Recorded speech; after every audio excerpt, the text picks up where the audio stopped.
Hey there, it's Internet's crying wrestling fan, Dave Wells, and you're listening to the Gimme Back My Pro Wrestling podcast. These guys keep wrestling still running me, damn it! Promotional consideration paid for by the following. This is Steve Bowtie Bryant here. Back in the 90s, I was a pro wrestling photographer for the South, and I released what might have been one of the original sets of indie trading cards. I ran across some of these original sets. They were up in Randall Fanning's attic all this time. PG-13 rookie card, Ricky Morton, George Weingroff as the Sheik, Chris Champion, Reno Riggins, Billy Montana, Gary Valiant, the Scorpion, the Medic, Rick Reynolds, Jeff Daniels, Mephisto and Dante, Ben Jordan, Steve Neely, Marcus Woodrow, Clinton Charisma, Little Farmer John. If you'd like an opportunity to get these cards, contact me now. You can get them for only $49.99. Contact me at Steve Bowtie Bryant at iCloud.com. Get your set now while supplies last. Ladies and gentlemen, welcome to Give Me Back My Pro Wrestling.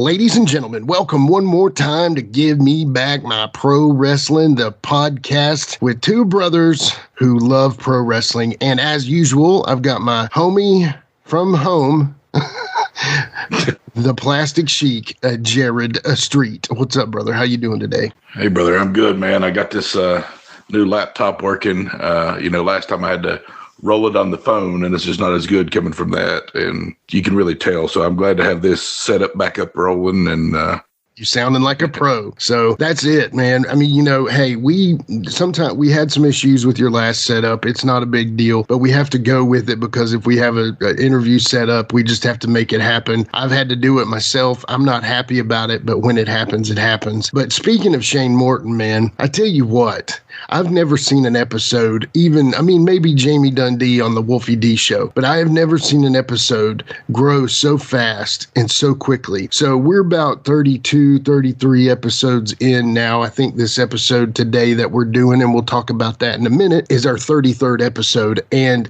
Shane, we dropped it at midnight, Thursday morning, Wednesday night, whatever you want to call it. And man, that thing was just exploding. And at first it was like, okay, I don't know. This show will probably be really good, but I don't know that all the listeners, some people may not know who Shane is, but boom, boom, boom, boom, boom, boom, boom. He went from I think it was, what did I text you? Saturday. So it was Thursday to Saturday or Sunday. He was like number 3. And then Monday, he went to number 1 in 4 days. And that's 4 digits right there, y'all. I'm not a specifics guy when it gets to numbers. I just don't feel like that's something that we need to share. But I tell you what, he went from 0 to 4 digits, y'all.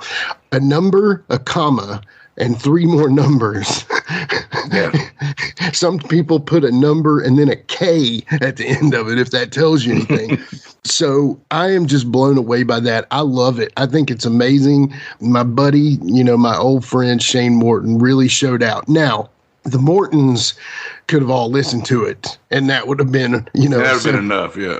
Several hundred. No, I'm just picking. But anyway, yeah, that was great. And we had a great show, and it was a great, like I said, just a great turnout. Now, the cool thing is they've come out of the woodworks, Jut. Not only has our social media has grown, but also people are, putting themselves out there for interviews that we may be doing in the future now that I didn't know that were possible. I didn't know were even somebody that would want to be on a podcast. Oh, awesome. So yeah. So there's some cool names going to be coming up, very similar, very, very close to Shane, or, in that range of Shane and in that area of Shane. And it's going to be awesome. I'm really excited. Some cool people that probably you would never hear on another podcast just because people have slept on them or whatever. But there's some really cool people that are going to be coming up, I promise. So that being said, I do want to say one thing. There's been a bit of sad news in the family of Give Me Back My Pro Wrestling Live and in Color with Wolfie D. One of our really good listeners, Bob Daniels, good guy, really good guy. He's from Morristown, Tennessee. Worked with Wolfie D on some construction back in the day, and he started out as a Wolfie D listener. But Bob's so cool, man. He came over and started listening to the Give Me Back My Pro Wrestling. He's one of the visible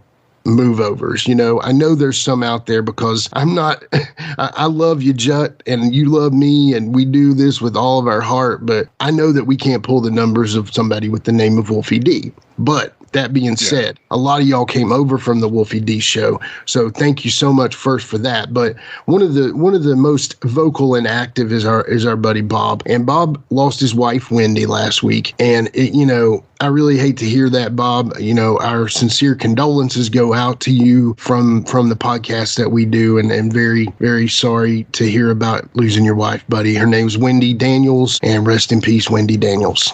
Hopefully, you can listen to some of our shows and get a little entertainment and maybe get your mind off of it for a few minutes. And, Bob, you always are so active on the socials, and you share the show, you like the show, you talk, you ask questions, so definitely appreciate you, brother. You got our prayers, from us to you for your family. So anyway, on another note, today, this is one of my favorite topics. If you want to go back in the archives, we did a full episode with some other people, but this one is a little different. This one is following the Sheik's patented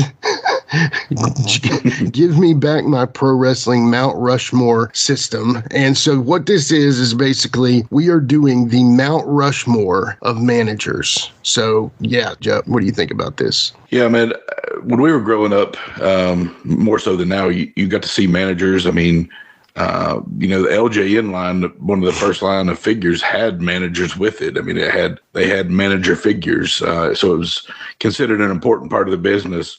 Yeah. And at some point, interest fell off in that. And unfortunately, promoters, big wigs decided they could just pay one person or two people instead of a three. So.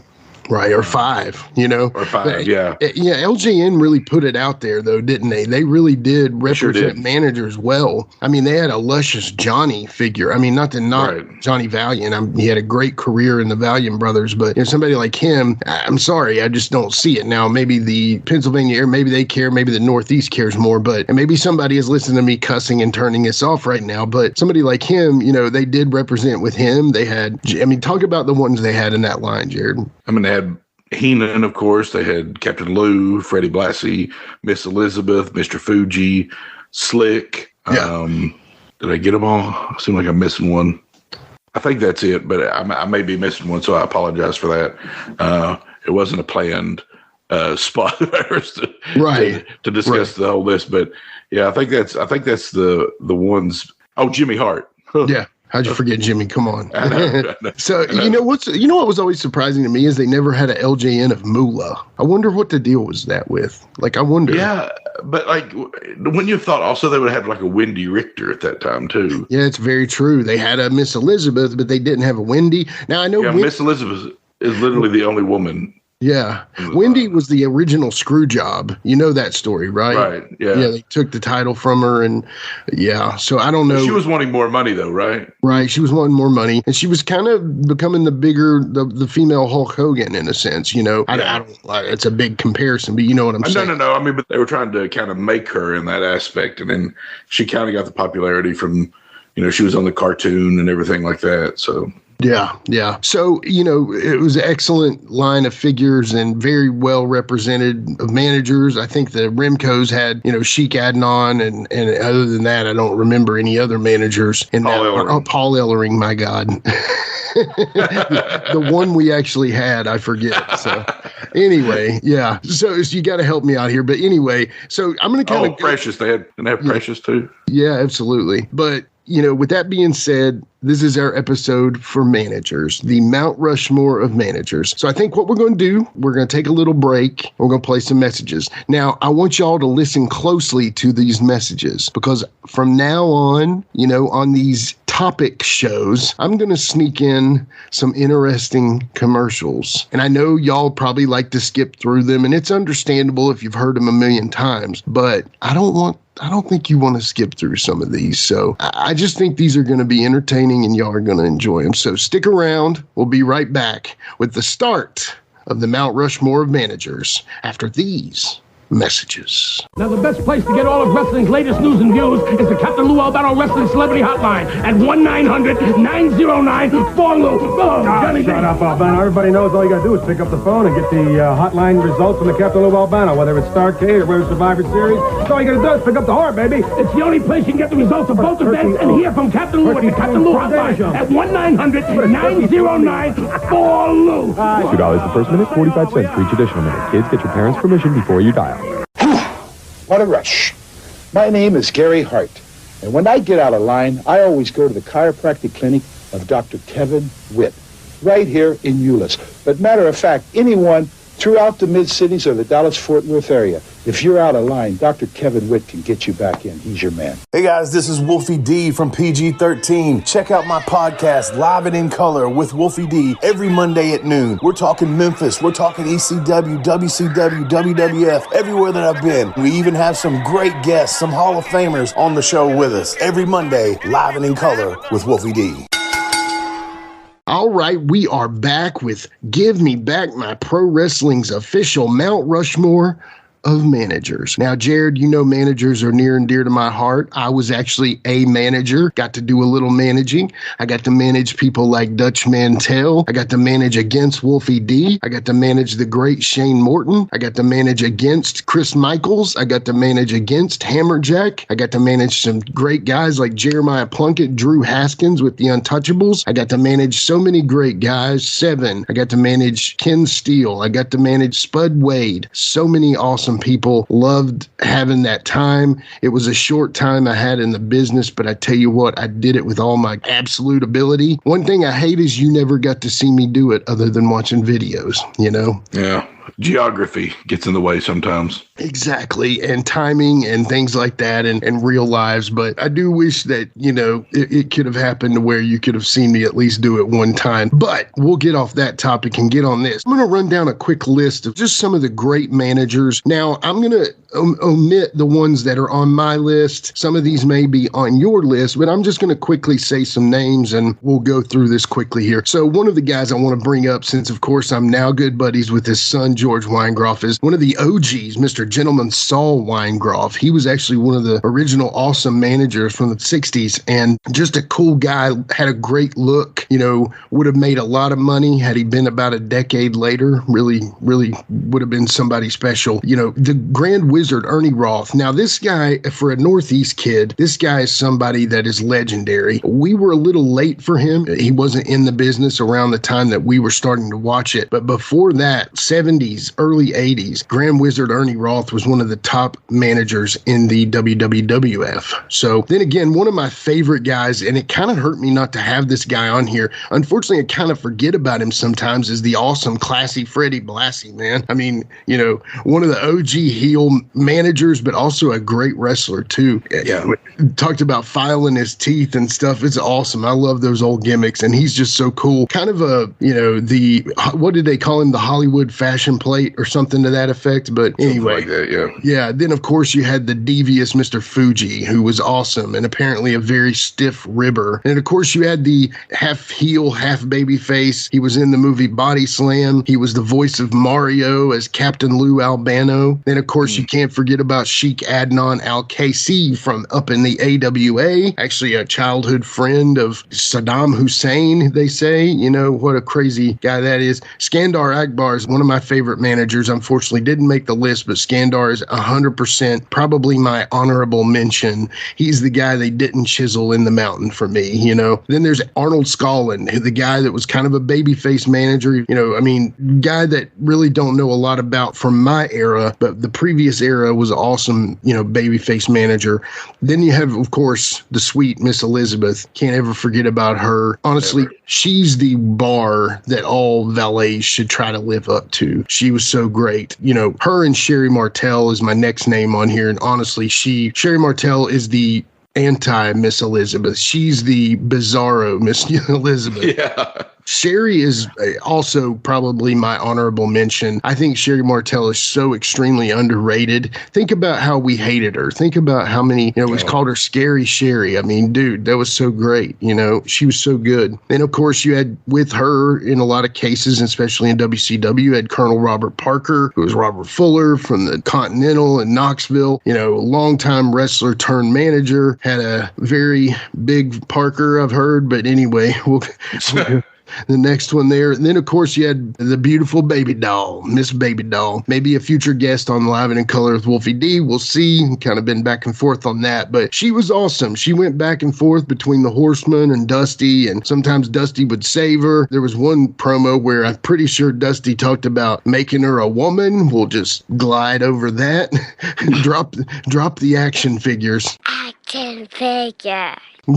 Anyway, Bobby then of course you have Bobby the Brain Heenan, which in any list or any Mount Rushmore, Bobby the Brain Heenan could be just the one on the mountain. You know, Bobby the Brain Heenan's got to be on there. You know, Bill Dundee was a great wrestler manager, turned into a manager as well. Eddie Gilbert, Hot Stuff Eddie Gilbert with Hot Stuff International. Can't forget about him. Kind of had a blend of, you know, Eddie Haskell, a little bit of Dennis the Menace, and also kind of some Jerry Lawler in him. It was great. Eddie Gilbert was very underrated. Would love to see what he would be doing today. Then, of course, you had Frenchie Martin for the Montreal guys up in the WWF. And then you had, of course, the genius Lanny Poffo.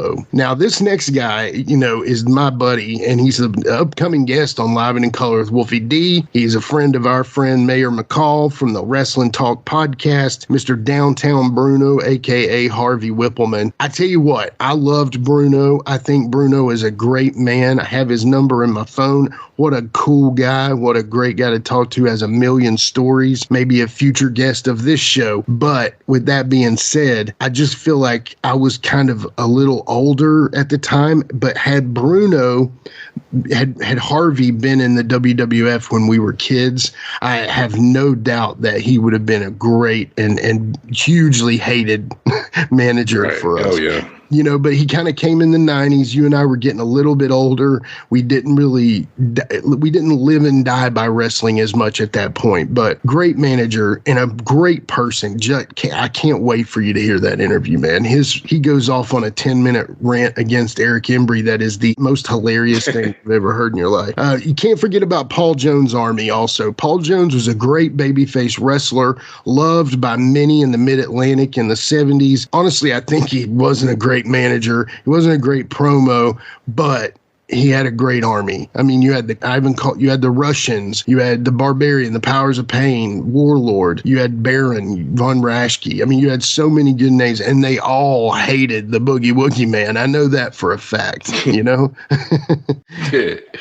Now, you can't ever forget about Kevin Sullivan. Now, Kevin was one of those player coaches as well. It was so funny. I never thought he mixed. You know, he had his own gimmick early on, and, you know, he'd been managed by Jimmy Hart, Gary Hart. I mean, so many great managers. He was a Florida Championship Wrestling guy. He was an NWA guy, but he ended up coming over in the Mid-South purchase or the UWF purchase, and just a cool dude, a great interview. Hopefully we can get him on the show sometime. And honestly, he was just so good at his job as not only a manager, but a wrestler too, you know. Then of course you have the great valets such as Luna. Luna was amazing, you know, just such a imposing figure, came from a family of wrestlers, Mad Dog Vachon, the Butcher Vachon, you know, these great wrestlers. And of course she was going to be an awesome wrestler wrestler and manager. Then, of course, you had people like Sonny and Sable who were there not really for their talent. Let's just say that.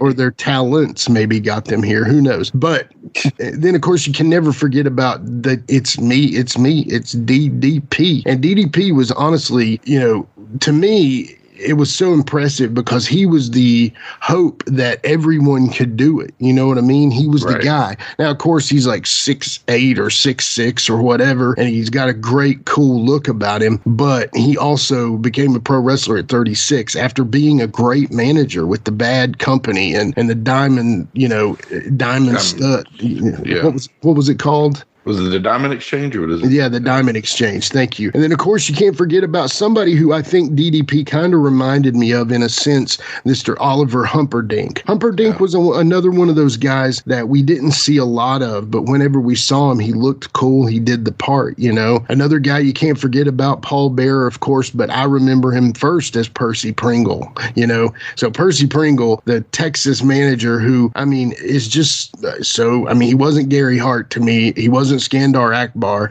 but he was absolutely important. And he was kind of where Gary and Skandar were not necessarily the chicken heel, you know what I mean? He played that part very well. So then, of course, you also can't forget about the babyface or heel manager Paul Ellering. Come on, he managed the Road Warriors, and by manage we mean he managed, managed their lives. Yeah, exactly. And then, of course, you go into Precious and people like that, and then you can't forget Ron Wright from Kingsport, Tennessee. They call him the King of Kingsport. Really came into focus for us during the Smoky Mountain years, always in a wheelchair and stuff. And then, of course, you can't forget about Teddy Long, guys like him, very important, managed Doom, had some great times, also reminds me of Woman there, Woman also managed Doom. You can't forget Nancy Benoit. Woman, oh woman, won't you marry me? Marry me now. And then, of course, you had people like Slick, the Reverend Slick, who actually kind of came in at a time when, he was just a great manager and had some great guys under his stable too. Then, of course, you can't forget about the ECW managers such as Beulah, Francine, and of course, you can't forget Fonzie, old Bill Alfonso, Mr. Whistleblower himself. Now, you out there in listener land know that I've forgotten somebody on that list. This was not a comprehensive list. This is just a list of names that I felt like had to be mentioned in the chase for the Rushmore of managers. You know what I'm saying? Yeah, you did a great job including a lot of people. I had some names I was thinking if you didn't mention them, I was going to bring up, but you got everybody I was thinking of. The only one I think I was thinking of that you might have missed, and maybe you said it and you didn't, but think about Gold Dust. Yeah. Terry Runnels. So yeah, can't forget her. Absolutely. Or she was very interesting. Yeah, she was very instrumental in the Gold Dust character getting over. Totally. As part of her. She should have been on that list, and I forgot her. And again, that's the only one I really think you missed. But I'm sure there's somebody else. So you had people like Deborah, and some people like that.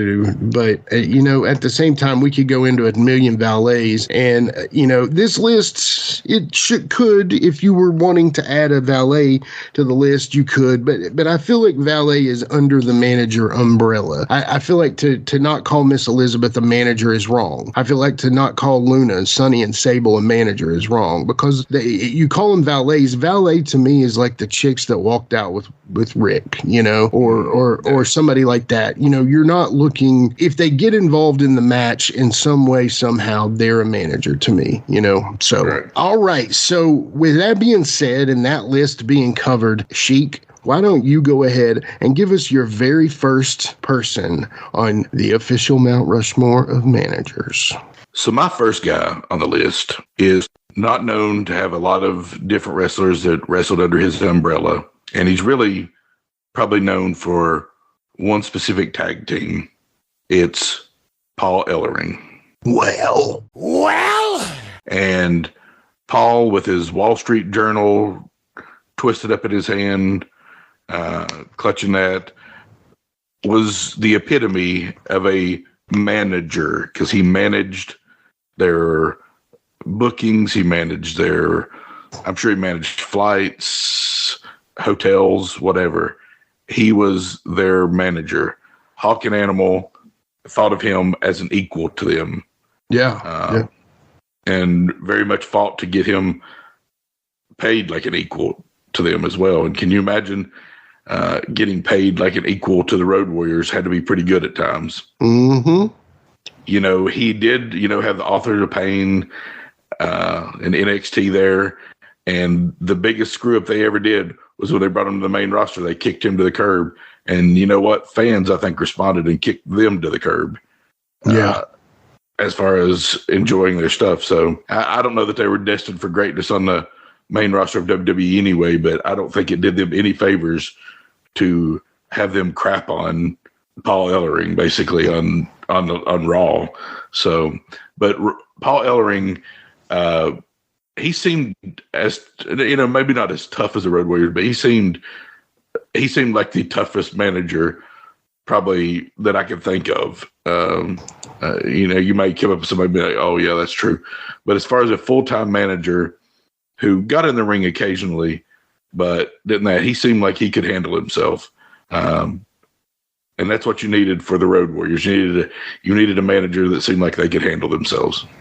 Yeah, that could be that third guy in a fight. I mean, he could have easily jumped in there if they did a trios match with the Freebirds. I mean, Dusty had a thing about putting himself with the front runners. If Dusty, felt like, I'm not talking bad about Dusty, but Dusty did have his own ways when he was booking about putting himself with front runners. And, and there's no problem with that. We love Dusty, but, Dusty kind of filled in that spot. But Paul Ellering could have easily jumped in there and been that third man. I mean, even if he's just heck, if Jimmy Hart was the manager of the Road Warriors, they could do a 3-man team, So right, but yeah, I love Paul Ellering, and he's the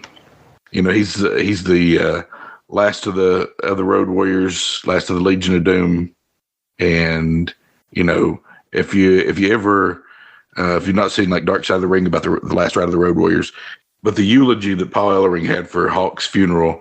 If you hear that, it's so poetic and moving. It's definitely worth a look up if you haven't heard it before. Yeah, for sure. I mean, he was such a man of words. He would be sitting back there reading the Wall Street Journal or the New York Times, the Stock Exchange, whatever. But he was a very intelligent man and always knew what to do and how to do it. And he was a villain. He was a heel at first and kind of came up as a wrestler and became the manager of LOD. And he was really, they were the 3 men of the Legion of Doom, And I almost wonder if his, their requirement for his paycheck to be similar is the reason he didn't immediately come in with them to the WWE. Have you ever heard that story about why he wasn't with them? I hadn't really heard that, but I know they tried to put that friggin' puppet with him. And yeah.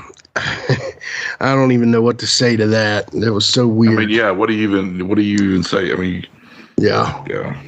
It's a shame that he didn't really get a go with him in the Federation. Yeah, I mean, for me to say he was probably, as a child, our favorite manager. You know what I mean? Oh, definitely, yeah. There was nobody else that was an upright manager, a guy that would scrap and go at it. And I mean, maybe other managers came in and we were forgetting about him, but I think probably Paul was our earliest favorite manager, because all the other ones we hated. Captain Lou was out there a lot. We might have liked Captain Lou somewhat. Sure. But, not as cool as Paul Ellering. No, definitely not as cool. Yeah. Paul's great. It's so sad to know that those guys are gone now as far as Hawk and Animal, I wish that there were, those guys lasted forever, lived forever. But unfortunately, it doesn't. They lived hard. They came through this podcast. Yeah. Exactly. All right. Well, my first one is I'm going right to the big one for me. And I got to say this with all honesty. When I was doing my manager, there was a couple guys that I modeled myself after. The first guy when I did Prince Omar was Skandar Akbar. or Sheik Adnan or somebody that effect. It was better to do Skandar because Skandar never necessarily acted like he was Middle Eastern, but being as I said, I'm obviously not Middle Eastern. And be as it may, when I lost that gimmick, and I love that gimmick because a lot of my mentors like that gimmick, but my favorite when I became Jimmy Street, I modeled myself after this man. And to me, there's no more there. There's a great managers, Bobby Heenan, Jim Cornette, Jimmy Hart. Those guys are absolutely Mount Rushmore managers. But to me, my Mount Rushmore of managers, you got to include the one and only Playboy Gary Hart. Now, he was born Gary Richard Williams in 1942. He started wrestling in Chicago, but in the late 60s, he actually ended up retiring from in-ring wrestling. He came to Georgia Championship in 74. He was managing guys like The Spoiler and the tag team The Spoilers. One of my favorite wrestlers, Don Jardine, was great. He actually survived a plane crash in 75 that's pretty legendary. They landed in Tampa Bay. It was piloted by Buddy Colt. He saved Buddy Colt and actually while dealing with almost 10 different injuries, Gary saved Buddy and Austin Idol out of the water, but he was unable to save Bobby Shane, and that actually stuck with him all of his life. He felt like he had a darkness over him for not being able to save Bobby Shane. In 1976, he started booking for Big Time Wrestling, which then turned into World Class shortly after. He managed Kabuki, One Man Gang, Gino Hernandez, Abdullah the Butcher, Al Perez, and it was called New Age Management. I love that name. I always thought that was great. In 83 to 88, he worked in Georgia Championship and Mid-Atlantic. He also worked for the Blanchard's Territory in Southwest, managed Brody, Kevin Sullivan, Mark Lewin, and some great names. He just already has a great roster of names under his belt. He came to Crockett after World Class closed in 88 and formed the JTEX Corporation with Terry Funk and Great Muta. Muta! We did a watch-along of that. Muta. And I tell you what, he feuded with Flair and the Horsemen and Sting and mainly they were the heels. And if you turn the Horseman babyface, which, the fans did that, honestly. If you work heel against the Horsemen, you're a heel. In 1990, he started Texas Wrestling Federation and actually tried to revive World Class with Chris Adams and calling it World or WCCW2. Pretty bad, actually. In 1999, Hart officially retired. And unfortunately, he died on March 16th, 2008 of a heart attack after a signing that he went to in Allentown, Pennsylvania. And actually, the WWE put him in the Hall of Fame in 2020 in their legacy wing. Something about Gary to me that was always so cool is even though he didn't do a demon or evil or some kind of supernatural gimmick, he always had a sinister ability and sinister look about him. It actually kind of seemed a little scary. Maybe it was for different reasons. But to me, Gary Hart was one of those guys that he seemed like he was a real deal dude. Now, I've talked to several people. We've had Greg Gagne on the show. It was an outtake. Didn't include it in the episode because it really didn't fit, but he didn't like Gary Hart. My buddy George Weingroff said Gary Hart was fine, but he kind of had an ego about him. Uncle Tony, my buddy Uncle Tony Falk on the Live and in Color with Wolfie D show, actually knew Gary, loved Gary, called him Uncle Gary because he did a cool thing for Tony. He took the Boy Tony gimmick off of him and made him a cowboy. Didn't want to see him do the Boy George gimmick, which Tony Falk hated. And to me, Gary Hart is one of those guys that should be considered on the Mount Rushmore of managers, but usually isn't, just because he kind of started booking more and took his name. He worked in other territories far from WWF. Never officially actually worked in the WWF, but to me, Gary Hart unquestionably is one of the greatest. He's there's a Twitter channel called Gary Hart Presents, and I highly implore you to go follow that because they're always putting cool little videos and clips. Listen here, Daddy, Abdullah the Butcher. Gary had a real kind of rap about him. He definitely sounded of the streets. He carried a straight razor in his pocket to keep the fans away, which to me, a tennis racket is much smarter, but a razor blade will certainly get the job done. Get the job done quicker. Yeah. So anyway, to me, Gary Hart has got to be on the Mount Rushmore, and that's why he's my first one. So what's your thoughts on Gary? Well, I think the trouble with Gary Hart for a lot of people is in the golden age of wrestling when Hulkamania started and the Four Horsemen started from there. I think he was on the latter part of his career as far as being very noticed. And so he's more of in some ways, he's more of a territory manager. Right. And I think that hurts when you see that. And you know, you'll not see as many territory managers on our list because you get overexposed with national exposure. And you see those people and you have more memories of those people. Yeah. So it shows what a student of the game you are, though, to have reverence for such a person, such a manager like Gary Hart. I have memories of Gary Hart managing, but you were a little older. You have more. You've studied him more. So it just shows, but he's very compelling. Like you said, he looks into the camera like, I don't know, sinisterly. It's just like, yeah. And his voice has just got such a good. He could have been a Scooby-Doo villain if nothing else. Yeah. So I want to make the listeners a one-time offer. Okay, this is a one-time offer, and it may get us in trouble, but I don't care. If you go on there and you send me a screenshot of a review, rate a review. If you send me a screenshot that you've left us a review or you've subscribed to us and commented, something that you've done for the show, I would really love to see a review on either Apple Podcast or Spotify, in some way. I would love to see something like that. If you can send us something that shows reviewing us or something to that effect, I will send you in an email a copy of the very, very out of print Gary Hart book. It comes in a Word document, so don't expect pictures and all that, but it is the book. And it's a manuscript almost. I will send that out to you via email to any person who sends us a screenshot that they've rated and reviewed the Give Me Back My Pro Wrestling podcast. How's that for a deal, Judd? That sounds like a good deal to me. And the Gary Hart book. Do I need to? I'll get on that and I'll send it to you today.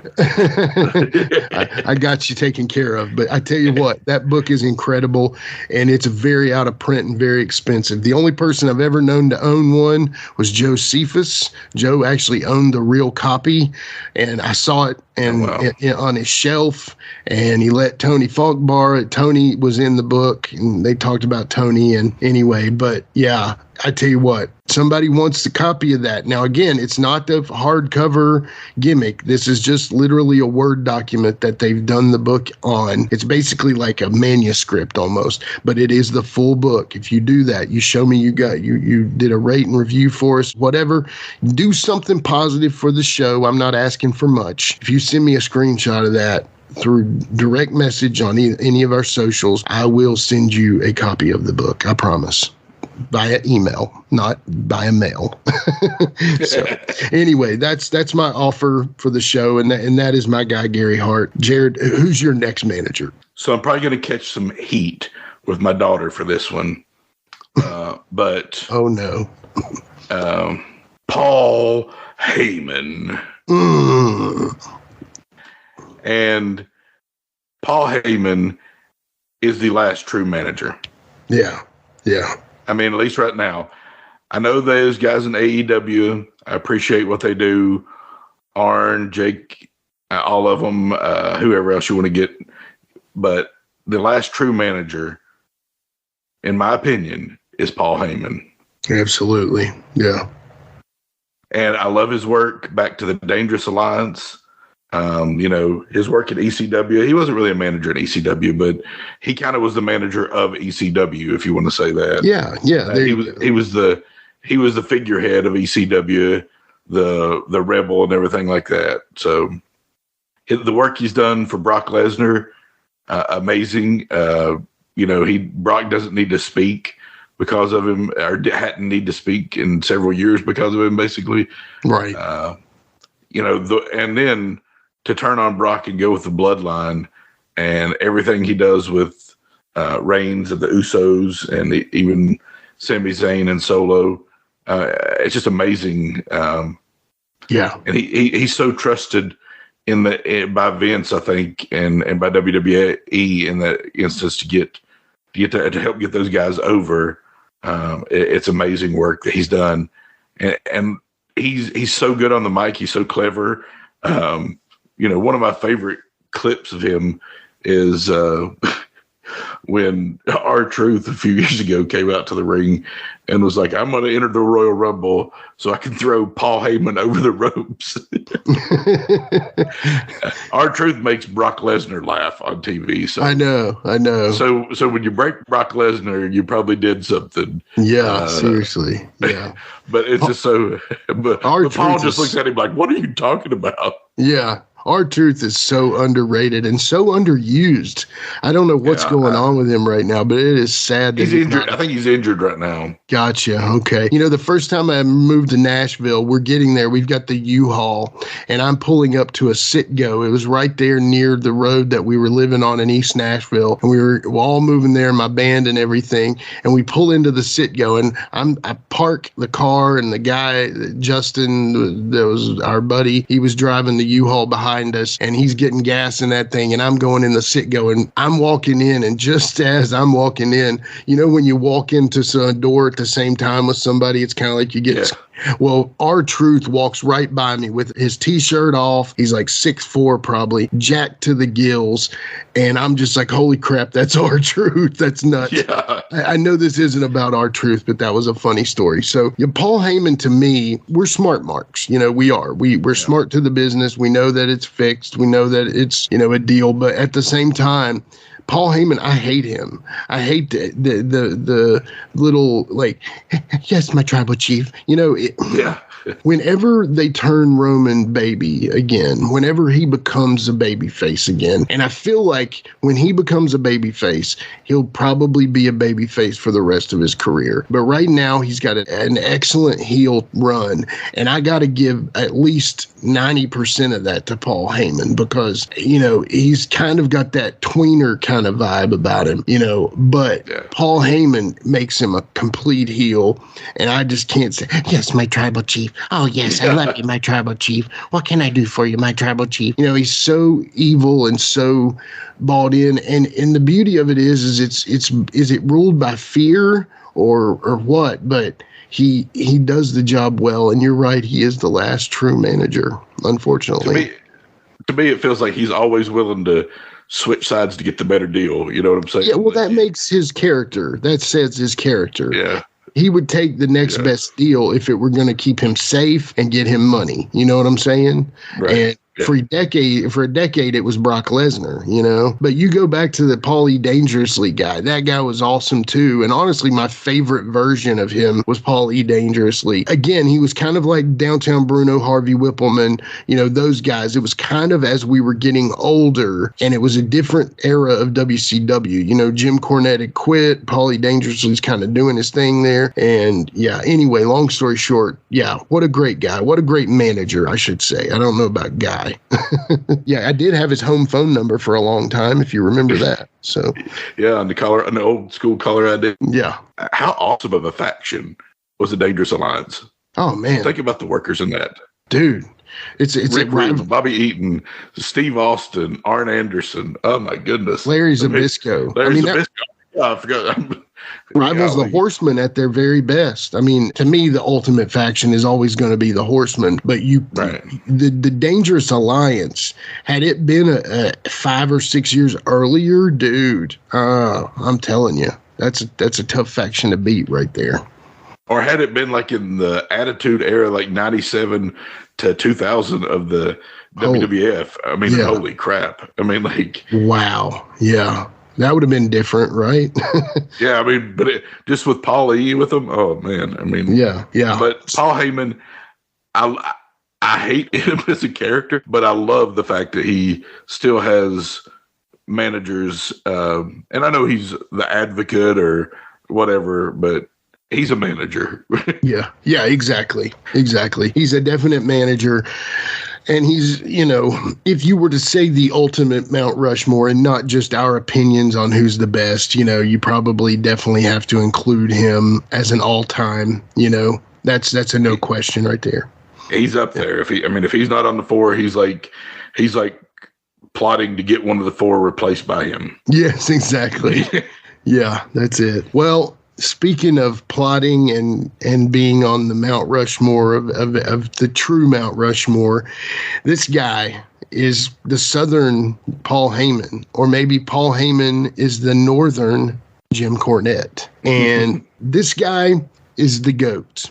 He's one of the GOATs. If you were to make a list of the ultimate managers, you probably have Jim Cornette, Paul Heyman, Bobby Heenan, Jimmy Hart, probably. Those are the guys, right? And you may have some other guys you can argue to put in there. I certainly do, and I think you'll hear about them here in a second. But for the entertainment value of this episode, you and I did omit names that should be on everybody's list, And we agreed to separate 2 names. Yeah, you got one, I got one. We'll go into it later, but yeah, we'll explain that later. But Jim Cornette, to me, I couldn't make this list without having him on here. And you're gonna say, well, what about the other guy? You're right. I couldn't really make the list without him. But hey, we're brothers. We made the deal. So just to go into Jim Cornette here, the Louisville Lip, is one of the greatest of all time, no question. He started as a photographer and ring announcer, and he would actually sell his photos to Bill Apter in the magazines back when that was a really big deal. Jerry Jarrett actually gave him his first managerial job, and he wasn't even allowed in the locker room up until that point. So he had literally been working for like a decade at the shows as these things, ring announcer, it's not uncommon for the ring announcer to not be in the back. It's, the photographers usually aren't in the back, but he wasn't ever even allowed in the back until he became a manager, and then the door opened for him. His first manager, he was actually a manager of another eventual great manager, Miss Sherry Martell. That was his first. Oh, wow. And so his gimmick was the rich kid who mama gave him everything. And at first, he actually had a losing streak. So it was basically like he was a really horrible manager, but he was a rich kid. So that's how he got his guys. And this was all, in Memphis and stuff. He worked as co-manager with Jimmy Hart because Jimmy was the top dog. And honestly, really, in the Memphis territory, it's tough to have multiple big managers, And, in 83, he ended up going to Mid-South in a trade. Okay, listen to this. So Mid-South got from Memphis, they got Dennis Condrey, Bobby Eaton, Jim Cornette, and the Rock and Roll Express. And for that trade, Memphis received Rick Rude and Jim Neidhart. Okay, so pretty stellar trade of some huge names, some of the greats, And he started using the racket at that time, essentially for fan protection, because he was out there by himself. It's always interesting for me to hear about what they use for protection and stuff. So the feud with the Rock and Roll Express came after the Midnight Express that they had formed with Dennis Condrey and Bobby Eaton. Actually came after they won the tag team titles, and there was a celebration in the ring with a cake, and the Rock and Roll Express came in and shoved Jim Cornette's face in the cake, which is hilarious. Go look that up. It's awesome. His way of thinking about the business, he credits Bill Watts for. Basically, Bill thought, you needed to be rough and rugged and tough, and he liked the big guys, but, he takes a lot of his opinions and his core wrestling values from Bill Watts' style of booking. He came to Crockett in 85 after a short stint in World Class. Didn't really last long there. They were one-time NWA Tag Team Champions, had some great feuds, but really from 85 to 87, it's Dennis Condrey and Bobby Eaton. Well, Condrey ends up leaving in 1987, and they take on, in probably one of what I would call the smoothest transition for a tag team ever, is Stan Lane. In a total, they've won the NWA World Tag Team titles twice and the U.S. tags 3 times. I loved how Dave Milliken explained the reasoning for all these titles too. It explained that it made sense to have all these belts because they were running 2 house shows. Towns, yeah. different towns. So cool. Great. I'd never thought of it at all like that. Yeah, which makes sense, why they would have those titles, but also why AEW has a million titles and they don't even run house shows, But anyway, so he hurt his knee very badly in the Starrcade 86 Night of the Skywalkers match, where Big Bubba was supposed to catch him, but unfortunately did not catch him.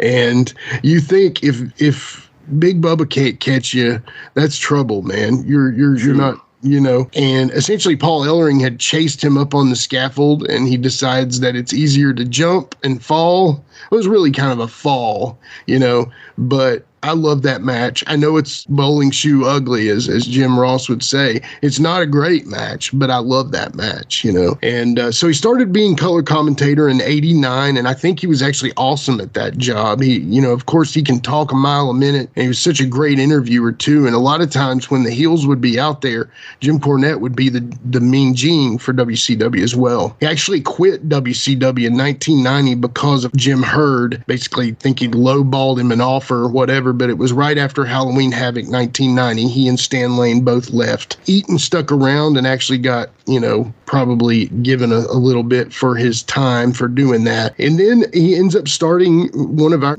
favorite promotions of all time, Smoky Mountain. He started that in '91. He started managing the Heavenly Bodies, who the Heavenlies, if you don't remember, they would actually go to WCW and wrestle. They would go to WWE and wrestle. I mean, all kinds of places you would see the Heavenly Bodies with Jim Cornette. And they kind of became kind of like a semi-feeder system for WWF. And then in '93, he started in WWF, the Camp Cornette, where he was working with people like Vader, Yokozuna, some great names. And then in '99, he actually ends up working in OVW, with Danny Davis's organization up in Louisville. And then he worked until he was fired in '05. And he had been suspended several times. And, of course, at this time, OVW was fully WWE's, minor leagues, developmental.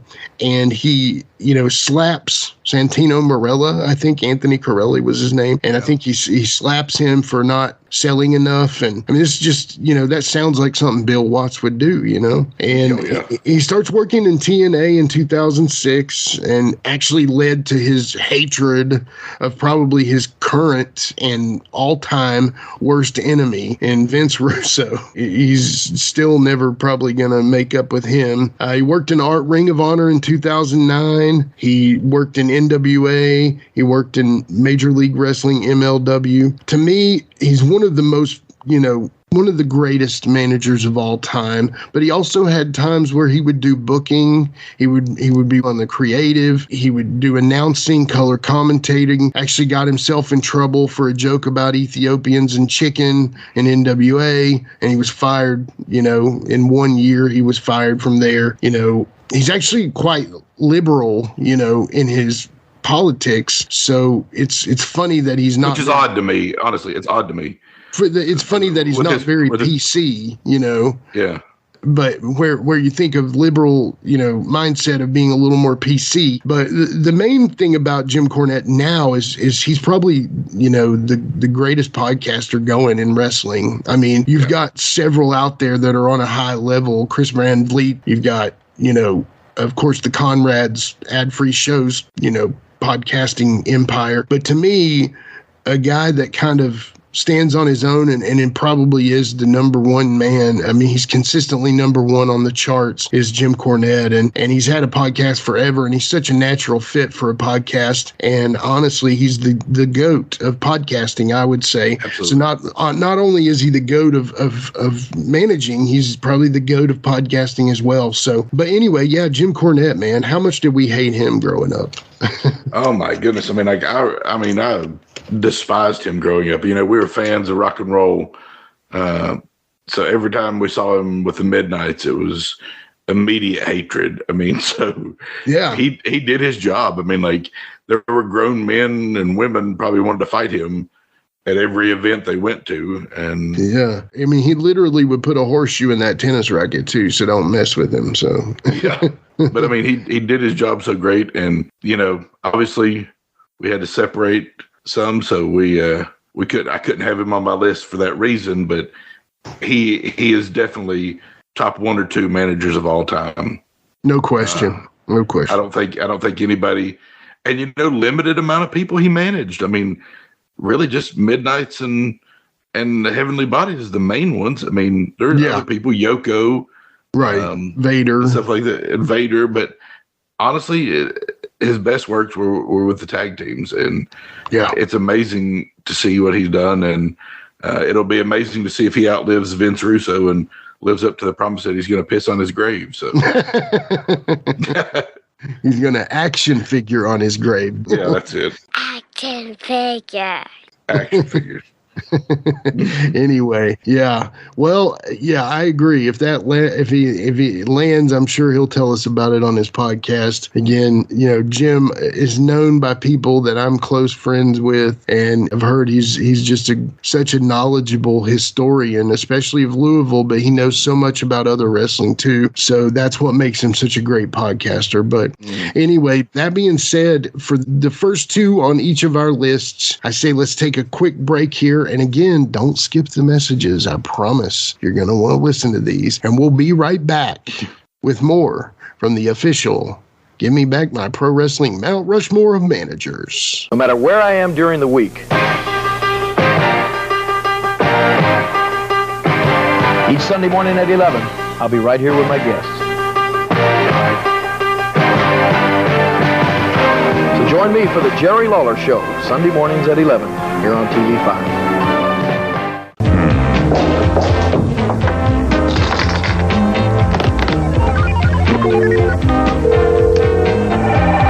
Better be good. Hello, what is it? Oh, hello, Mr. President. It's really not a very, hold on. Mr. President, I'm sorry. If you want to know that, all you have to do is call the Wrestling Hotline.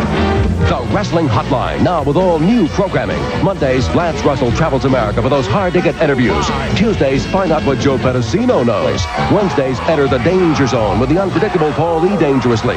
Thursdays, dig up the dirt with Eddie Gilbert and Missy on Hot Stuff. Fridays, it's the provocative Jim Ross Report. And weekends, it's live NWA action. The Wrestling Hotline. Call 1-900-909-9900. $2 for the first minute, 45 cents thereafter. Kids, get your parents' permission before calling. If you're a fan of rock music, I'd really appreciate it if you took a moment to check out my podcast. It's called the Decibel Geek Podcast. We've been doing it for about 10 years now. We talk about Kiss. We talk about Ozzy. We talk about Motley Crue and Guns N' Roses and Metallica. We talk about all the legends from the 60s and on, up to brand new bands that you should be hearing about today that you're not going to hear on the radio. It's Decibel Geek. Wherever you find your podcasts, you'll find us there. If you love rock and roll, I can almost guarantee you're going to love my show.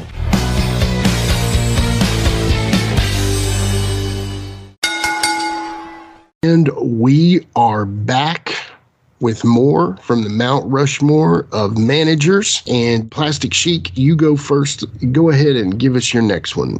Well, my next one is such an amazing story to how he became such a great manager with the person he's most known for managing. The person that's next on my list, real name, William Moody, better known to all of you as Paul Bearer, or could be Percy Pringle. First of all, did you know that his name, Paul Bearer, was given to him by Road Warrior Hawk? No, I didn't know that. Well, I didn't know that either. But he was basically mentioned to Vince McMahon by Rick Rude that he was a real life mortician. He had a real life license, funeral director, mortician license. And then somehow Road Warrior Hawk gave him the name Paul Bearer. Well, which of course, a play on the term Paul Bearer. Yeah.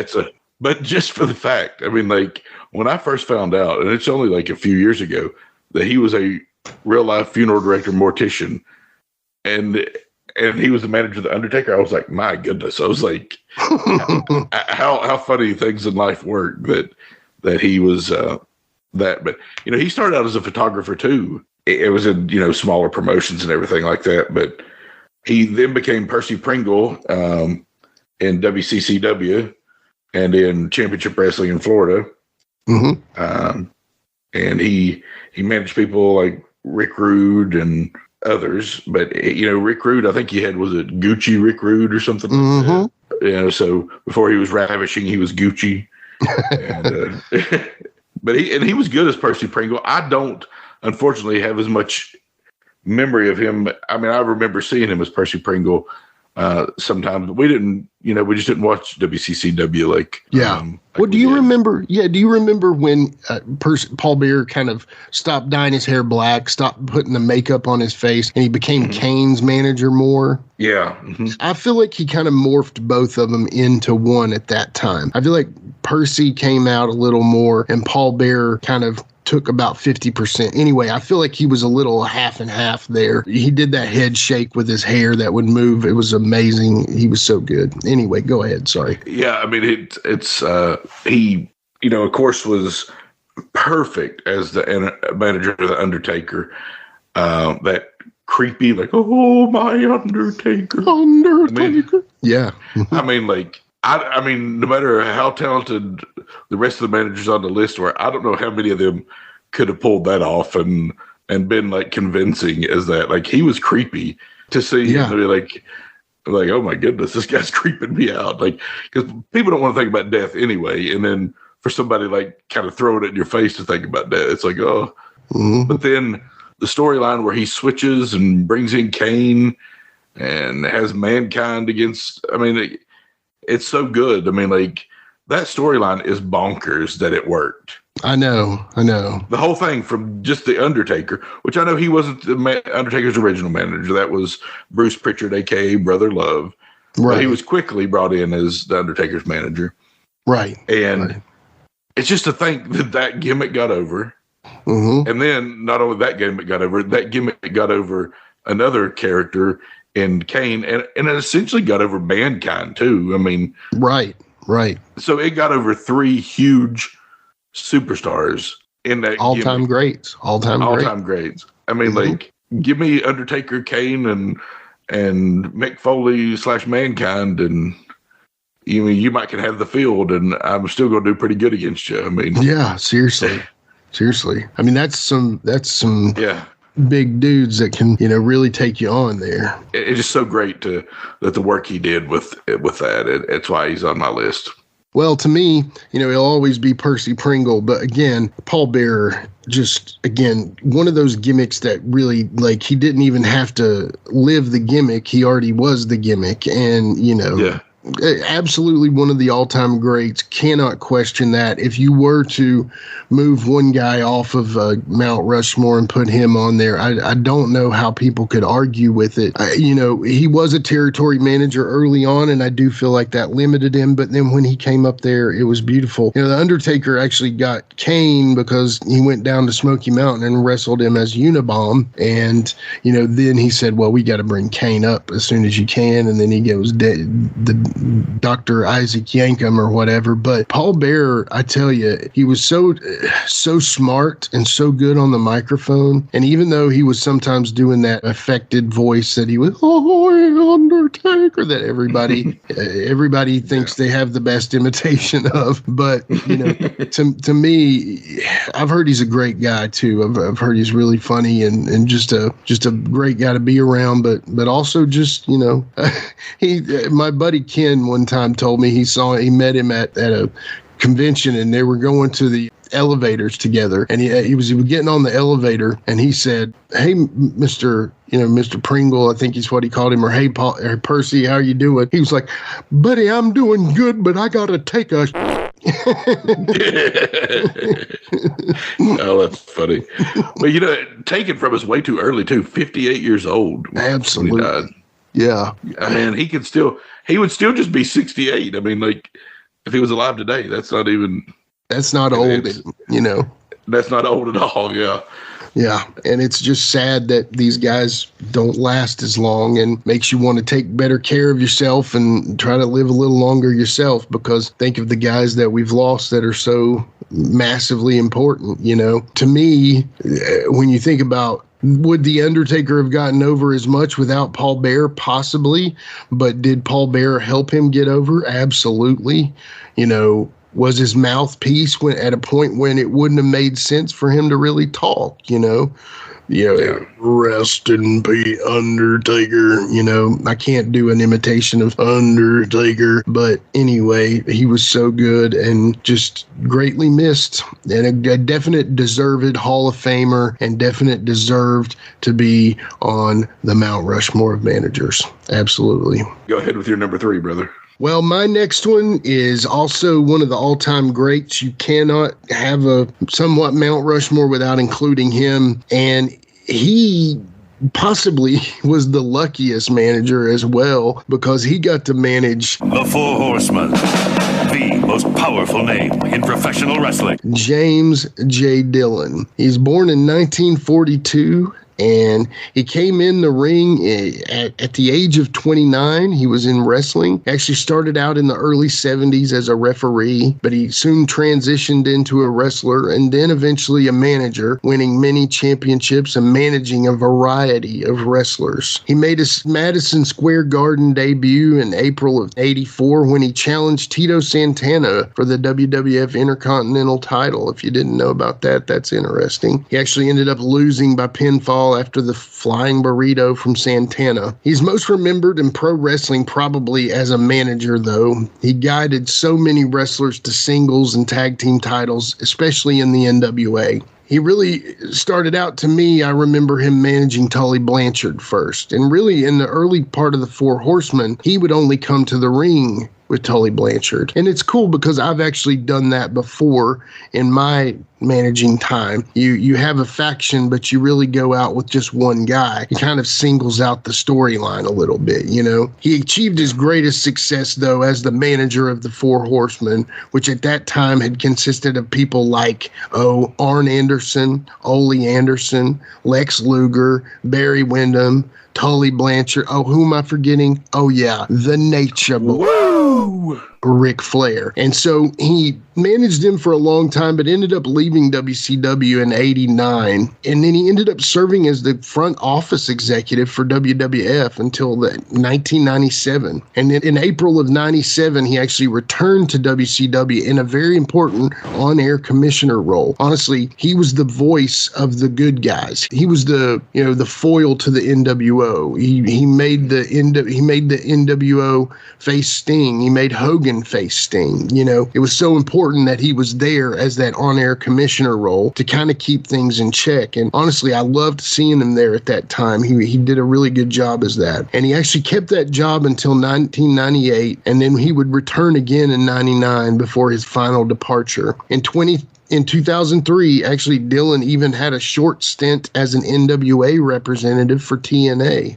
He made some appearances in '09 here and there, one-time appearances. In 2019, though, Dillon joined the board of directors of the International Pro Wrestling Hall of Fame. And on March of 21, Dillon actually returned to TNT TV to act as manager for Tully Blanchard on an episode of AEW Dynamite. In 22, Dillon makes an appearance on the Judge Steve Harvey episode with wrestler Kevin Sullivan in a dispute about some money that was owed from back in the day. He's several-time tag team champion, actually won the Florida heavyweight title, the NWA Florida heavyweight title, NWA Florida tag team, television champion, several different titles that he's won throughout the years. He's in the NWA Hall of Fame, the class of 2014. He's actually in the Pro Wrestling Hall of Fame class of 2013. He was a PWI Manager of the Year in '82, '83, and '88. And probably one of the most important is he's 2012 Hall of Famer as a member of the Four Horsemen. He's actually written a couple books. He has a podcast here and there. Not sure if it's still active. But to me, J.J. Dillon is most importantly as that fifth horseman. You know what I mean? He was that way that they could lose without them losing, And I remember him getting his shoulder broken badly in the for taking the Doomsday device, right? Was that it? Yeah, that was it, I think. Yeah. Wasn't it in the cage? Was it in the cage? It was in the cage, which is kind of crazy anyway. Oh, gosh. But he was the one that could lose for the Horseman without the Horseman taking the fall, He could tap out and give up and it would be okay, and the Horseman would save face. He was just an ultimate class manager to me. Yeah. He reveled in the good times, but he also took the bad times with class. I was going to say, he just seemed like, kind of, we were talking about Paul Ellering earlier. He seemed like the inverse of Paul Ellering. He seemed like the bad guy, Paul Ellering. He was a businessman. He probably studied up on stocks. He gave the guys financial advice. He could get in the ring. He wasn't really coward. He wasn't really a cowardly manager. He was the manager's like, you hurt me, I'm going to sue you. Yeah. And I loved when he would use his shoe. Actually, Jeremiah Plunkett talks about that on the episode we did with him back in the day, that we used that role because I had one of those slip-on shoes, and we would take my nice floor shine shoe off and crack people in the head with it, and then he'd give it back to me. And that was a total JJ gimmick, Yeah. So, but he did such a great job with the Horsemen.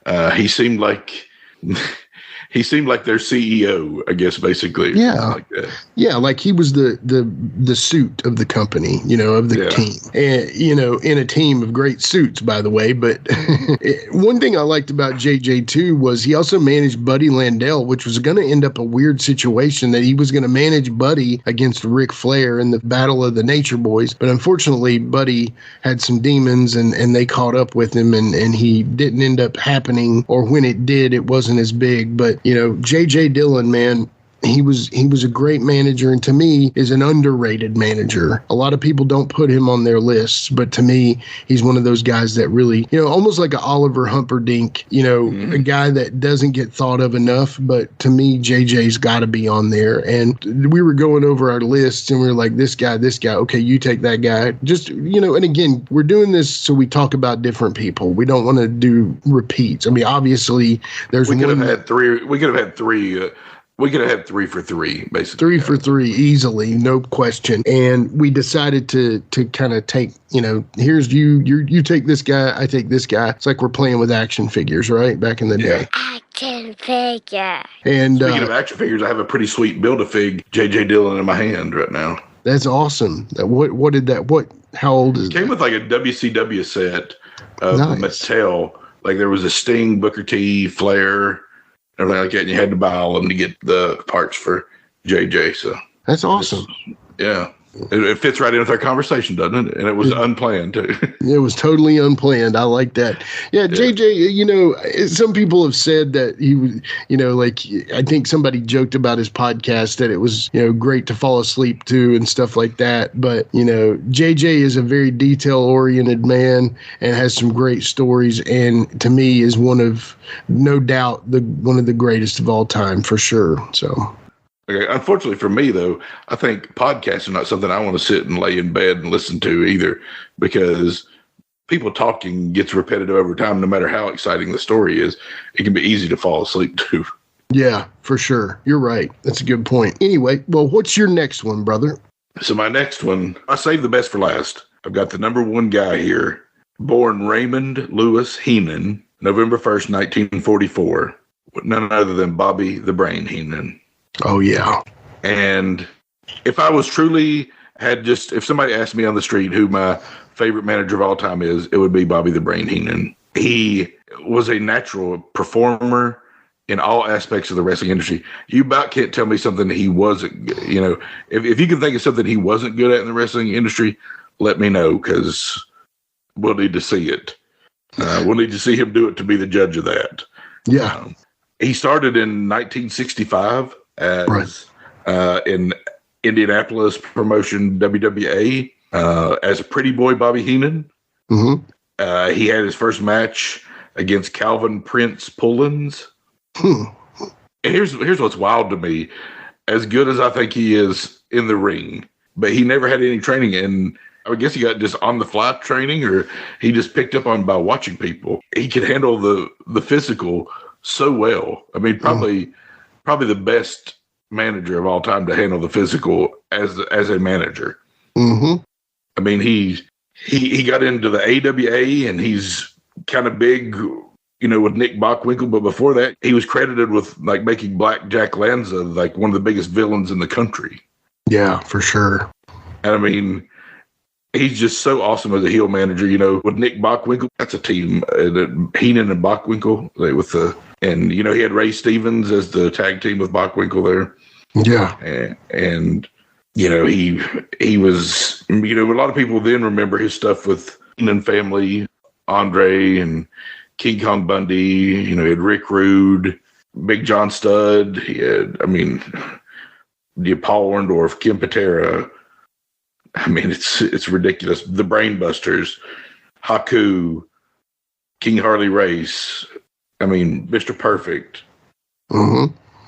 I mean, there's so many. Nature Boy, Yeah, Nature Boy. I mean, he had an individual feud with Hulk Hogan in a way. I mean, like, right. The mouthpiece that was so great that, he always had that heel persona. And the only one of the things I hate, I guess, about the NWO era of WCW, and it's one of the very few things I hate about that era. He was really hamstrung as an announcer when the NWO came along because they didn't really want him to be the heel commentator. I mean, anymore. They wanted him to be, more for the WCW company and everything like that. So I think it took some of the best verbiage out of his arsenal.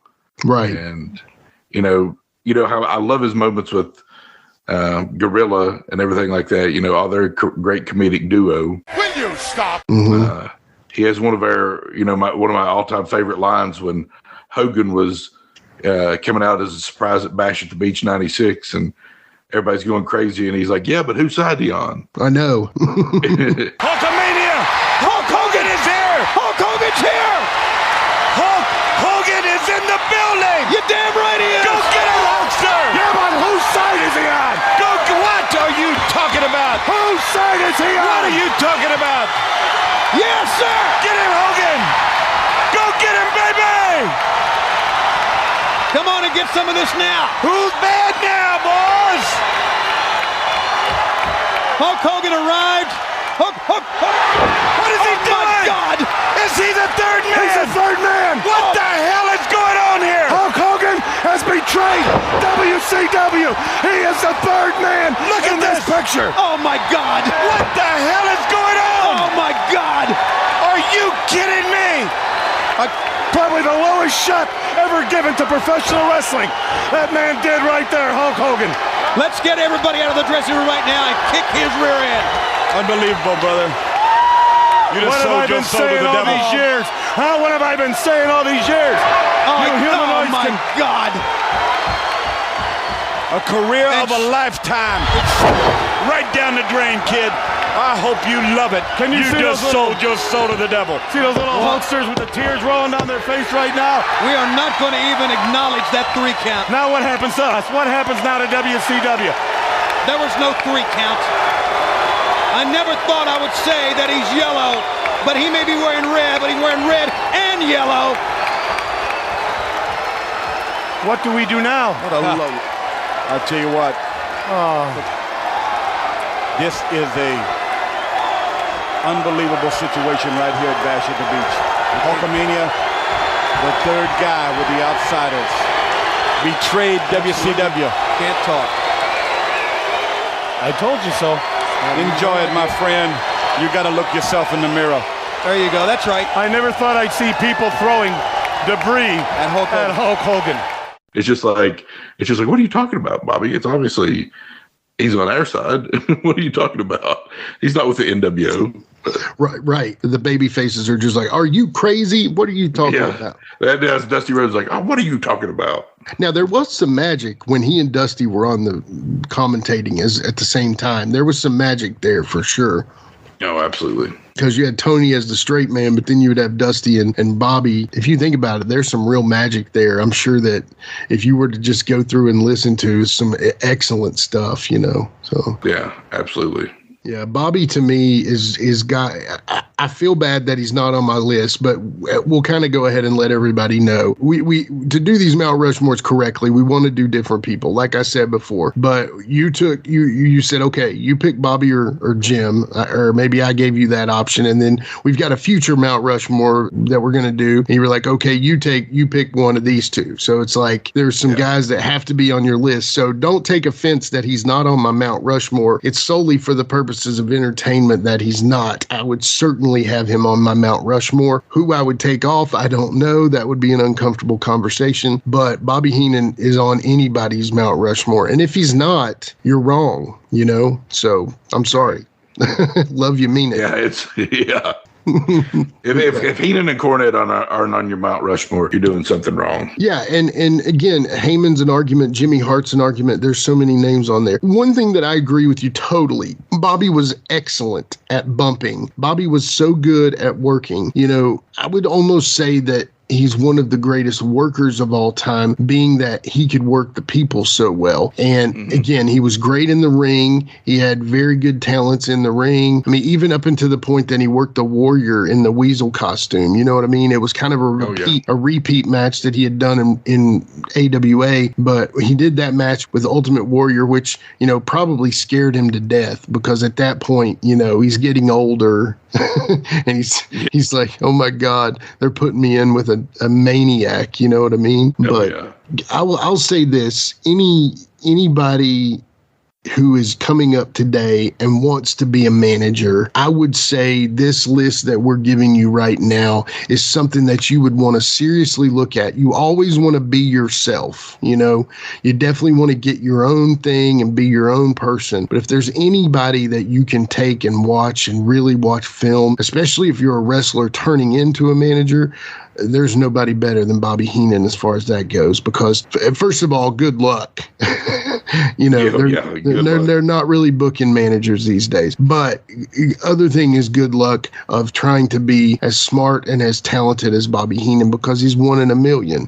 Even Jim Cornette said Bobby Heenan's the greatest of all time, and a lot of people would say Jim's the greatest of all time. If you were to put them in a hat, I think Jim would bend the knee to Bobby, because, well, Jim's probably a fan of Bobby first, but second, Jim knows what's up, We did a Sheik short on YouTube. Go check those out at GMBMPW on the YouTube channels. And if you look it up, you'll see that there's a little clip that we did where Jim Cornette and Bobby Heenan meet in the ring. It was kind of a rare time. You never really got to see that, and never seen that before because of them working in two different companies. But, Bobby puts him over big and says something to the effect of like, the greatest manager. I love him. He's my favorite manager, whatever. But Jim, I'm sure that made Jim feel like $1 million. You know what I mean? Oh yeah, you could tell you could tell it really meant something to him. Yeah. This, ladies and gentlemen,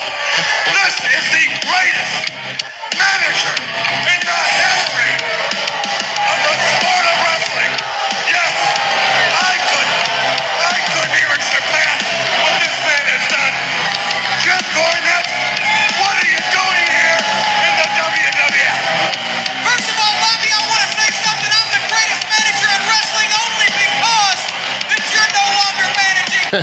I mean, tell me that right there. You heard our theme song behind that, because that's what we have to do to get our shorts to stick to YouTube these days. But anyway, that clip is awesome. It's one of my favorites, and it truly shows the respect that these two men had for each other. And you would almost think that maybe Bobby would think less of Jim, because Jim's working in NWA, Jim's doing it, he's a Southern guy, but Bobby truly showed his respect for Jim. And then when Jim said that line, to me, that gives me chill bumps, saying, I'm only the greatest because you're no longer doing it, dude. Tell me that doesn't, perfect. Yeah, tell me that doesn't give you the feels, So, oh man. But talking about Bobby, we could go on and do an entire episode about Bobby. And if y'all want us to hear, want to hear deep dives about these people, let us know. Maybe in the future we'll do little full episodes about these guys and really break them down to the nth degree. But there's no question, Bobby Heenan's the greatest of all time. So my next guy on the list is also considered one of the greatest of all time. Came from the territory system as well, but really shot to prominence in around 85. But this is the Mouth of South, Jimmy Hart. Jimmy is so cool because to me, he has that element that I had. He came from rock and roll into wrestling, and, you know, he did it on a much bigger level than I did. But funniest thing my buddy Josephus ever said to me is he said, "You love Gary Hart. Your name is Jimmy. Why not be Jimmy Hart?" And then there was a pregnant pause, and then he said, "Oh, wait." Joe was always the smartest one in the room, but to me, Jimmy was always one of the greatest managers in the room. Like I said, he was named the Mouth of the South. He was actually in the Gentrys in the 60s. They had a hit called Keep On Dancing. Don't believe me? Ask him. He'll tell you anytime. He started in Memphis in 1978. He actually knew Lawler from going to the same high school, Memphis Treadwell High School there in Memphis, Tennessee. He started the first family of wrestling to work against Lawler. He managed great names. Listen to this list, Judd. Just as the first family managed Hulk Hogan, King Kong Bundy, Rick Rude, Leaping Lanny Poffo, Jim the Anvil Neidhart, Ox Baker, Kamala, Macho Man Randy Savage, Hot Stuff Eddie Gilbert, Iron Sheik, and Kevin Sullivan, just to name a few. Managed Andy Kaufman versus Jerry Lawler in that massive storyline in 1982 that really kind of started what I consider sports entertainment. He was working in Memphis, and then, of course, Hillbilly Jim actually recommended him to Vince in 1985. He became the Mouth of the South at that time, actually started using the megaphone as his cane or his tennis racket or whatever. He managed Greg Valentine starting out, but then he also somewhat managed King Kong Bundy, The Missing Link, and Adrian Adonis. His real start for me, his real seriousness started in 85 when he started and he put together a team called the Hart Foundation. To me, it was always confusing because you had Jimmy Hart and Bret Hart and Jim Neidhart, but they were not related. You know, like Jimmy and Bret and Jim were not related. Jim and Bret, of course, were related by marriage, as Jim had married his Bret's sister. But anyway, always had a heart in the name, and it was actually real, you know? Wasn't something that was made up. He then ended up managing the Funk family around that same time. It was Dory Funk or Hoss Funk, Terry Funk, Jimmy Jack Funk, which was actually Jesse Barr from Memphis. Then, you know, and this is something I didn't remember exactly, but did you know the Honky Tonk Man actually was a babyface starting out? Do you remember that? I guess it just is such good work as a heel. Yeah, so he ended up turning heel in 86, and that's when he came over to Jimmy Hart. Actually had one of the longest intercontinental title reigns up until recent history with Gunther, but Honky Tonk Man kept that title for a long time. In 1988, the Hart Foundation ended up firing him, and he started managing the Rougeau family, the fabulous Rougeaus, and they started working against the Hart Foundation and stuff, and he managed Dino Bravo, Earthquake, you know, the Nasty Boys, the Natural Disasters, Money Incorporated. I'll always remember when he brought a ringer out of the crowd and the Ultimate War was doing a push-up contest and ends up the Earthquake sits on him and Dino Bravo was doing the, you know, the whole deal. It was great. I love that. And then he ends up managing the Mountie, who under his managerial role, the Mountie actually snags the Intercontinental title from Bret Hart. And then he turned face to manage Beefcake and Hogan after Beefcake took a parasail boat to the face or something horrible. Yeah. And it almost killed him. You know, but some say Beefcake's never been the same, but some say he was never the same before that. But he left for the WCW with Hogan in 94 when they had actually shot a TV show that we've actually done the first 2 episodes of with our buddy James. Thunder in Paradise. Exactly. Probably song written by Jimmy Hart. We'll get to the songs in just a second. He ended up turning on Hogan when the Giant came in and they formed the Dungeon of Doom with Kevin Sullivan. He was actually the active manager for all of those guys, which just made sense that he was a heel manager, you know. He worked in TNA in 03 to 2011 in an undisclosed role. He actually was an on-air character early on, but then he kind of went behind the scenes. Who knows what he was doing, possibly writing music, possibly doing some backstage direction. Anyway, he was in an undisclosed role till 2011. He signed a Legends deal with WWE at that time, and he actually went on the show called Legends House, and that was awesome, even though it wasn't, you know, something that is like must-see TV, but it had a great, you know, Pat Patterson. It's pretty good, though. It's pretty good, though, for all the... Just for Piper alone. For what it was. Piper, they weren't really even that great of friends, but they became huge friends after that, and then you kind of see Jimmy Hart's a little bit quirky, especially with his food, One of my favorite moments of that show is when Piper makes Howard Finkel move out of the spot in the limo. He's like, "That's not your spot, buddy." Yeah, that's my spot. I work for that. Or it's anybody else's but your spot, basically. Yeah, you're not sitting there, Fink. Sorry, buddy. Well, in the 2000, the WWE put him in their Hall of Fame. But, one of the things that, like we said, he started out with the Gentrys in the 60s of the Keep On Dancing song. But one of the things that a lot of people know but always didn't know at the time was that Jimmy wrote a lot of the music, be it, with Jim Johnston or his buddy J.J. McGuire, especially in the WCW days. But let me tell you a few songs. Of course, he wrote probably one of his biggest songs ever was Sexy Boy. That was, to me, that's probably his biggest wrestling song. But he also wrote the Four Horsemen song, the anyway, I'm trying to save from a YouTube block there. Then, of course, you had the Heart Attack song, which is the Heart Foundation song, that great guitar solo coming in. Then, did you know that he wrote What a Rush, the LOD song? Oh, wow. I didn't know that. And then he had a song back in Memphis called We Hate School. He had a song that he did that's also legendary, Monday Night Memories. If you've ever heard that, it's great. It reminds you of olden times, especially if you're a Memphis fan, and I know a lot of our listeners are. And, he did some awesome songs. Now, one of my favorite couple of songs is you and I loved the wrestling album and then the Pile Driver album, right? You and I both. Yeah. Great albums. And those albums were there essentially to showcase some of Jimmy's work too. The first one on the first album was the Eat Your Heart Out Rick Springfield. And it was an answer to Jesse's Girl, basically. And honestly, I like it better than Jesse's Girl. I love that song. And there's a great clip of him on the Slammies where he's totally ragging the band the whole time. And, they're playing a track. They're not really playing the music at the time. They're lip syncing along. But anyway, the song is a great song, but he did it as an answer to Jesse's Girl. And then, of course, the other one, which is a very underrated song that he wrote, is Girls in Cars. And that was the Strike Force song.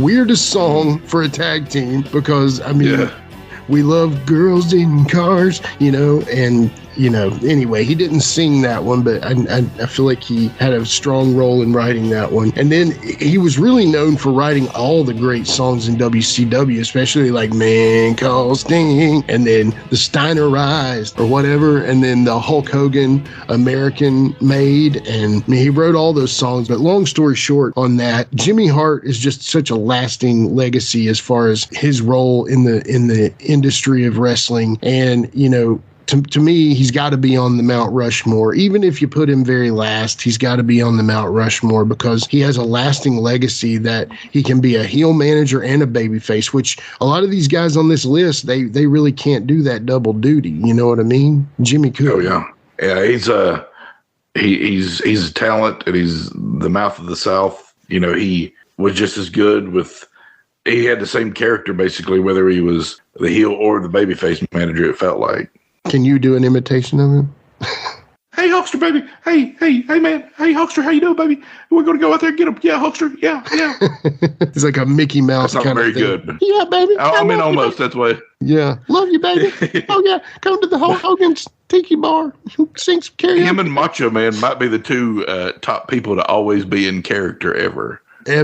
Always, ever. And good for him. But, Jimmy is not a young man. He's actually getting up there in his age, and he still goes at it. He most recently inducted Andy Kaufman, of course, in Jerry Lawler's stead because Jerry couldn't be there due to his recent stroke, which get well soon, King. But anyway, Jimmy to me is just evergreen, and I God bless him, Hope he lasts forever. Yeah. Anyway, well, yeah, and to me, I mean, that's the list, right? That's our Mount Rushmore, brother. Hey, not too much arguing on my part. I would have to say we did a pretty good job. I'm sure there are some people who have different tastes than us on some people. Yeah. But that's all right. That's all right. It's right. Right. We'll forgive it. Yeah, and so just to kind of do a little double duty here, I want to actually read some of our listeners. So I posted this on our Facebook group. Of course, you can see it at GMBMPW on Facebook, Twitter, Instagram, and all that. I want to kind of read some of their answers here. So as I posted the very first one, I said, coming soon, we're giving you our Mount Rushmore of managers. We know ours, but who you got? Don't miss it. Here's who some of the people posted. That was kind of cool. So, of course, Shane Morton, that guy, he posted Prince Omar. Oh, that guy.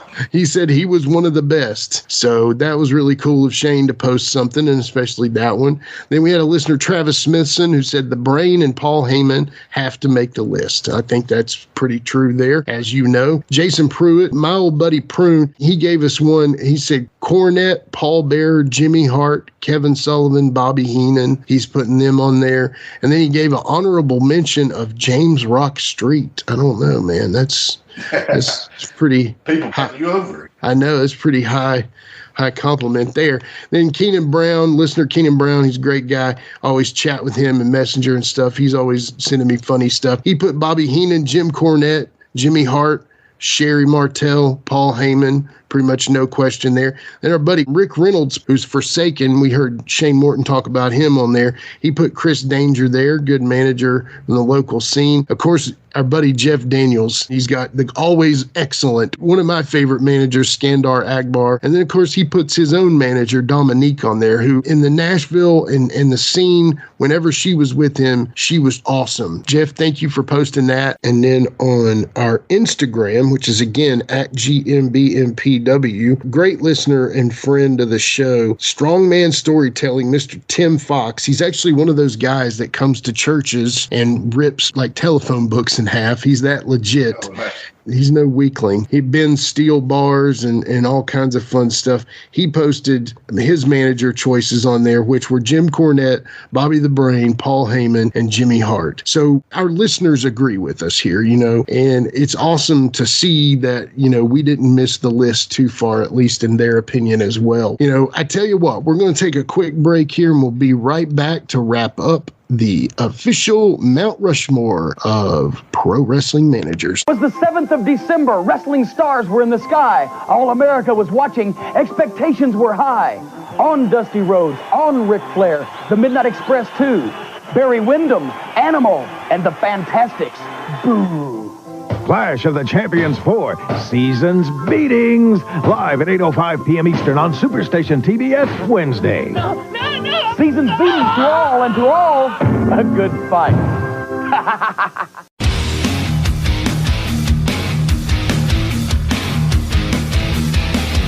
Hey everyone, this is Shane from Insane Shane's World. I release wrestling figures of enhancement talent, mid-card wrestlers, and wrestlers that you never thought would have a figure available. So if you are interested in adding a really cool and rare figure to your collection, then don't hesitate to contact me at shamtheman73@gmail.com. That's SHAMtheman73@gmail.com. You can also join my Facebook group. Just search Insane Shane's World.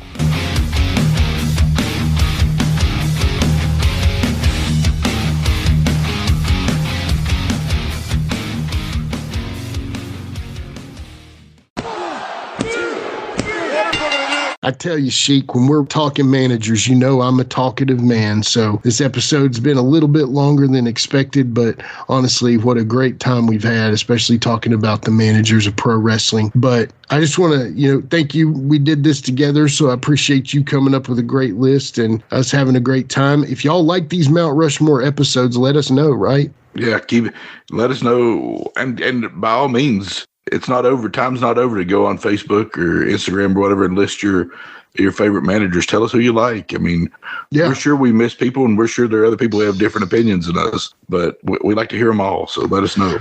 Yeah, and also if you have any ideas on who you'd like to hear, or you're here if you'd want us to hear about a Mount Rushmore of ours, if you want to say Mount Rushmore of rings or Mount Rushmore of whatever, we've got another Mount Rushmore coming up soon that we won't talk about right now, but think it'll be a great one for especially people of the big the bigger stuff. Let's just say that. But we've got that coming up in a future episode. Of course, we'll have more interviews and all kinds of fun times. But I tell you what, I'm about pooped out today. As always, thank you so much, Sheik, for coming on with me. Hope you've had a good time as much as I have. Yeah, man, I've had a good time. Always a good time. And of course, being my co-pilot in all this, I can't not have you involved with me. Nobody wants to just hear me talking. Not even Michelle? No, definitely not her. Anyway, so thank y'all again for listening. As always, thank y'all again for just really listening so well to Shane Morton's episode and his story. I'm telling you, some people posted that it was the greatest podcast they had ever heard. And I'm just like, wow. I was floored by that. Yeah. So thank them so much for that. Thank you, Shane, for sharing the show and really putting it out there like you did. Definitely, if you have not heard that and you're listening to this one, go back and listen to the Shane Morton. Go back and listen to Cassidy Riley, Jeff Daniels, Dave Milliken, Chris Michaels. You know, definitely listen to the Hammerjack. That one's comedy gold. And damn. But yeah. We will be back again for another episode in a couple of weeks. We thank y'all so much for supporting us once again at GMBMPW on Facebook, Twitter, Instagram, and YouTube. Go subscribe to that YouTube, guys. It means so much to us. We're trying to hit 1,000. It really would help us out and put us in a different level. Thank you so much for those who already have. Once again, the Gary Hart book offer still stands. Show me something that you proved. You can DM it to us. If you prove that you did something like a review or rating or whatever. And subscribe to us on YouTube. Subscribe to us on YouTube. If you do that, I'll send you the Word document of the Gary Hart book. We ain't playing no game. We ain't no toy. We ain't no puppet. And again, may get in trouble. But I'm going to do it. So that's the offer out there. I'm telling you, it's a out of print book. You can't get it for less than probably several $100s now. So anyway, once again, we thank you so much. Thank y'all for listening to the Mount Rushmore of Managers episode. So for the Plastic Sheik, Jared Street, I'm his brother and host, Jimmy Street. We'll do this next time, and y'all take care. Thank y'all again. Don't forget. Fight, but always have a manager in your corner. There you go. With a tear in my eye, this is the greatest moment in my life.